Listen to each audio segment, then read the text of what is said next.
Hi, I'm Dr. Broussard with the Waggin Trained Veterinary Clinic, and in today's segment we're going to discuss what it's like when blood work or lab work has been ordered for your dog. My assistant Cole and I put together a list of questions that we're going to run through, commonly asked questions that hopefully will give you a better understanding of what it's like when lab work has been ordered for your dog. Cole?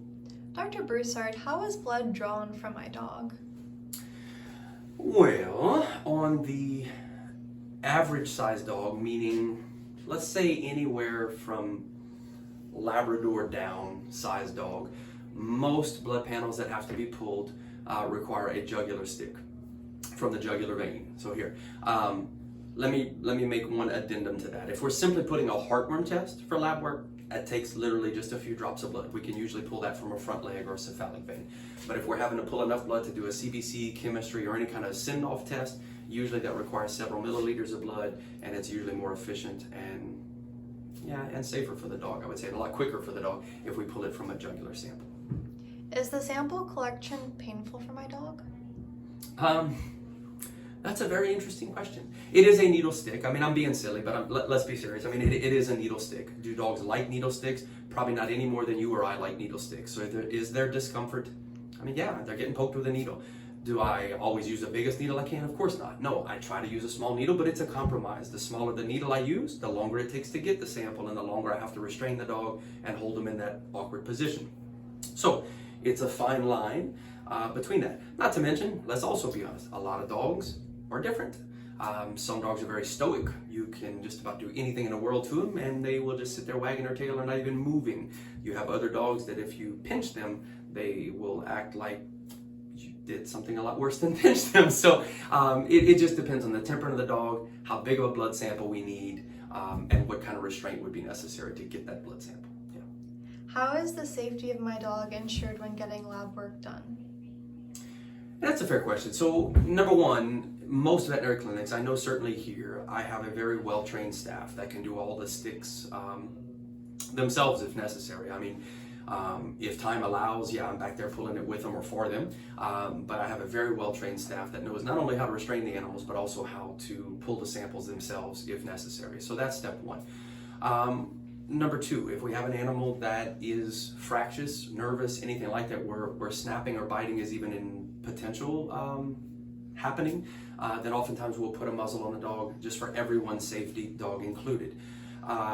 And if that's not enough, then there are cases where we have to get blood work done. Say we have a very, very ill animal and he doesn't like anybody. So muzzle or no muzzle, he's gonna fight you tooth and nail. Well, sometimes the only safe way to do it, both for technicians, veterinarians, owners, and patients, is to just give them a mild sedation first or sedative first.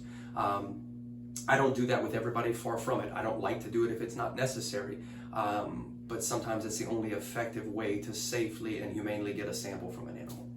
How soon will I receive my dog's lab results? Depending on what test is run, most lab results, if they're done in the veterinary clinic, I would argue to tell you between 5 and 10 minutes you'll have them back. And again, when we say lab results, we're talking about fecals, urinalysis, CBCs, chemistry, maybe a coag panel. Most clinics, I know ours, has in-house equipment that allows for point-of-care blood work, such as that, or lab work, I should say. So any of those tests I just rattled off, between 5 and 10 minutes I'll have results. Some tests that have to be sent off, like phenobarbital, certain thyroid panels, ACTH, or various endocrine type panels that we're screening for, those likely have to be sent off to an outside lab, and that might take anywhere from 1 to maybe even 2-3 days to get back. Will follow-up lab work be needed on my dog? It depends on what test that we run. I was just laughing because you sounded very nervous about your follow-up blood work, but that's okay. I'm sure the dog was too. No, it depends on what we uncover on the initial blood work. So if we do, let's say we're doing wellness blood work and your dog is, just as the name implies, well, and there's nothing doing, there'll be no follow-up. Maybe next year we'll want to do it again just to make sure we stay on top of things.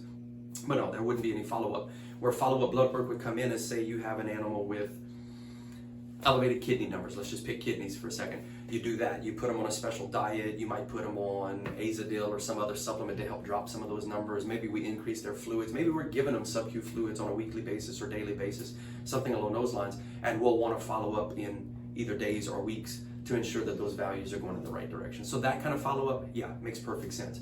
If there's no illness underlying and your dog's perfectly healthy, then of course no follow-up is necessary. So it just varies on what we're running and the condition of the patient. Yeah. Does my senior dog really need lab work done? You know, I think it's a good idea, and I'm faced with this question a lot because they'll come in for a yearly checkup on a, I don't know, let's say 10-year-old dog, and he's perfectly fine. Well, I get it. You could, does he need it? I don't know yet, to be honest with you. Do I recommend it? Yeah, you bet I do. Why? Because he's 10, and because if I catch something early, then I have a much better chance to treat it effectively. If I don't look, I'll never know.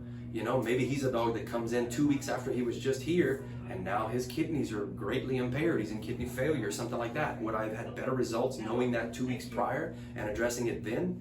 Heck yeah, I would have. You know, so if given the opportunity, yeah, I will always choose for the side of being cautious and more proactive when I can. But the word need blood work is an interesting word because it's, if you, like I said earlier, if you don't look, you'll never know. So it's my job to be the advocate for the pet and recommend things earlier if possible so we can catch them earlier and have a better treatment outcome. Okay? All right, that does it for today, guys. Thank you so much for tuning in. If you have any questions, reach out to us. And if not, I'll look forward to seeing you guys soon. Take care.